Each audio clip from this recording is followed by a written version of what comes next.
Hi Disciples, today we're going to start learning my Ode to Joy theme arrangement. This is Beethoven's Ode to Joy, the theme from that, arranged for the piano. The part we're learning today sounds like this.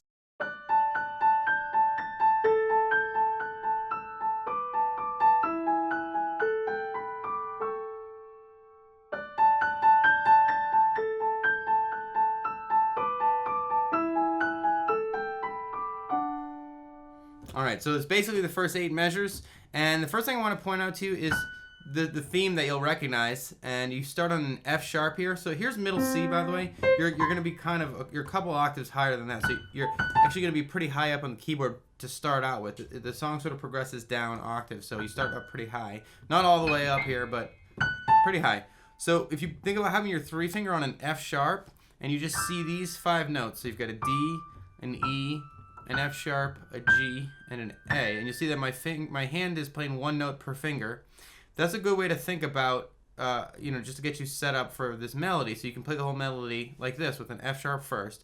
F sharp, G, A, G, F sharp, E, D, D, E, F sharp, E, E. That's the thing you probably recognize. And if you have your hand over these notes and you start with that F sharp, you could almost, I imagine, pick it out by ear without too much trouble. But this arrangement is a little different. In between each of those notes, I'm coming back to an A with my thumb, my right thumb. So watch this for the first 2.5 measures. So F sharp, A, F sharp, A, G, A, G, A, F sharp, A, E, A, D, A, D, A, E, and then you're going to go to a G sharp here.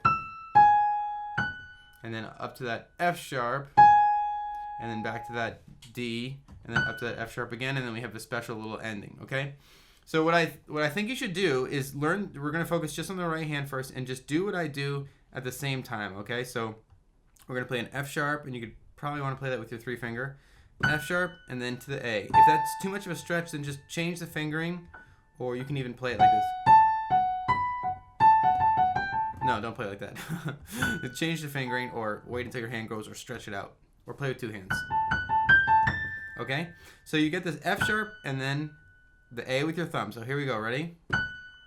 To the A with your thumb, F sharp, A with your thumb, G, A with your thumb, A with your thumb, A with your thumb, G, A with your thumb, F sharp, A with your thumb, E, A with your thumb, D, A with your thumb, D, A with your thumb, E, G sharp with your thumb, F sharp, back to that G sharp, back to that F sharp with your pinky, and now here's the last little part. You're going to play a G natural, a B, a D, and you're going to end with this chord here. It's going to be a G natural, a C sharp, and an E.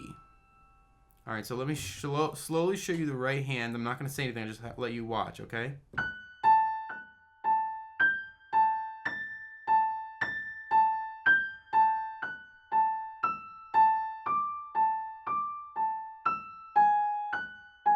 Pinky.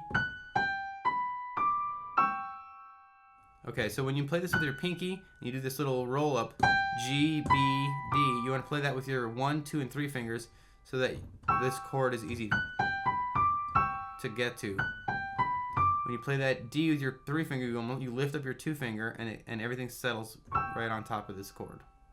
Alright, so that's the first 4 measures. Meanwhile, your left hand, while you're doing that, is playing a D to start. That's that first note. It's just 4 beats. So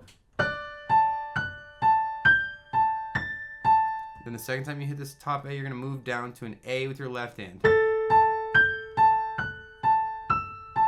Okay? Then you're going to move up just 1 white note to a B here while this goes to the D. And this half note, so now you're moving quickly and you're going to go all the way down to an E right away. And then you're playing that G flat here. You're going to go up to an A with your left hand. That's for the tricky part. And you're going to play that A again right when you play the chord.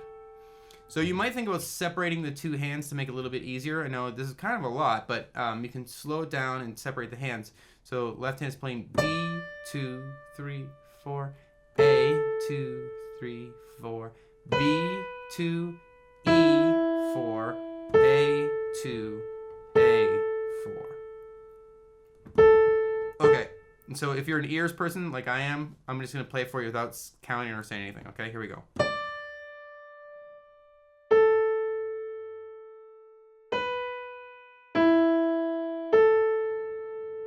And all together one more time.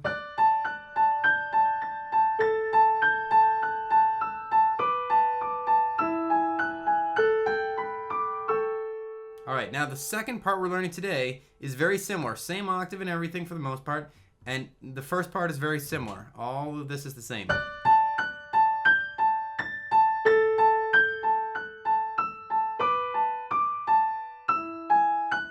Now the last measure is the only different part.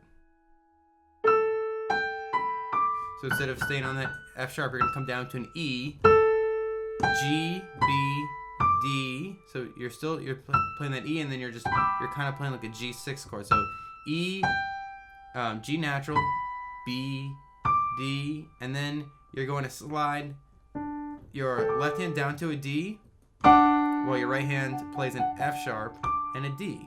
So let me show you that last measure, the 8th measure, with just the right hand. E, G natural, B, D.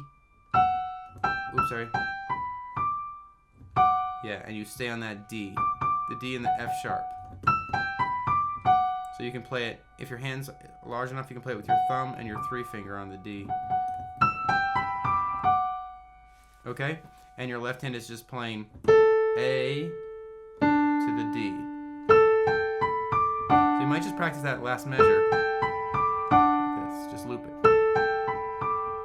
And there's a fermata at the end of both sets of 4 measures, which means you kind of hold it out a little bit. Hey, thanks for watching. I want to let you know that this video is made possible by the generous support of my patrons, members of joeraciti.com, and by my awesome subscriber base. Thank you all so much for your support. It means so much to me.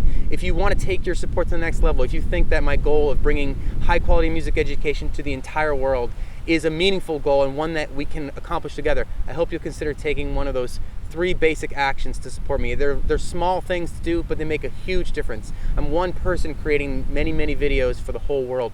Every little bit of support counts. So I hope you'll consider. Check out the annotations in this video over, oh, here we go. Woo! Check out these annotations and check out the links in the description field of the video. Those 3 actions do a lot for me. I'll see you again really soon. Bye-bye. Don't forget about the links. Bye-bye. And they're in the description too. Bye. And you can stick around for a little while. I mean, if you want to see me make a total fool out of myself. Also, it's about to rain, so I'll probably get totally soaked in a second if you just wait long enough. Actually, maybe you should just click on the links and go, because it's going to be embarrassing and I'm going to get wet and it's going to look weird. I just think, you should probably just leave. Yeah. I'm going to leave soon, so you probably should. Bye.